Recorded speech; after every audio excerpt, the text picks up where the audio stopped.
పవన్ కళ్యాణ్ వ్యాఖ్యలపైన సాయికృష్ణ తల్లి తీవ్రంగా మండిపడ్డారు. తన కొడుకు పవన్ కళ్యాణ్ అభిమాని అని, అలాంటి వాడిని క్రిమినల్ అనడం ఎంతవరకు సమంజసమని ప్రశ్నించారు. తాము కాపులమేనని, పవన్ను నమ్మి ఓట్లు వేసినందుకు తమకు బాగా బుద్ధి చెప్పారని ఆవేదన వ్యక్తం చేశారు. ఈ కేసు వెనుక పెద్దల హస్తం ఉందని, అందుకే తన కొడుకును చంపారని ఆరోపించారు. తనను కూడా చంపేందుకు కుట్ర జరుగుతుందని సంచలన వ్యాఖ్యలు చేశారు. సాయికృష్ణను తీసుకెళ్లిన నిందితులను పోలీసులు ఇప్పటివరకు ఎందుకు అరెస్ట్ చేయలేదని ఆమె నిలదీశారు.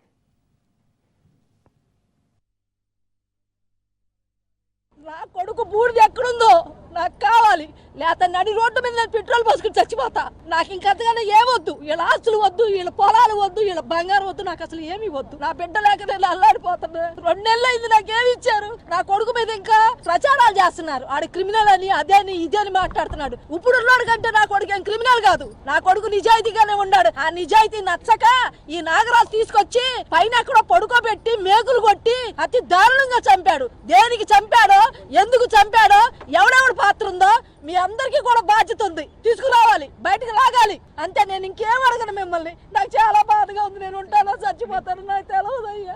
నా కొడుకు పూడి నాకు ఇప్పించండి చాలు. నాకు ఇంకేమీ వద్దు. ఇలాంటి దుర్మార్గులు అసలు బతకనేకూడదు. ఎంత మంది ఉన్నారో ఇంతవరకు ఎవరెవరు ఉన్నారు?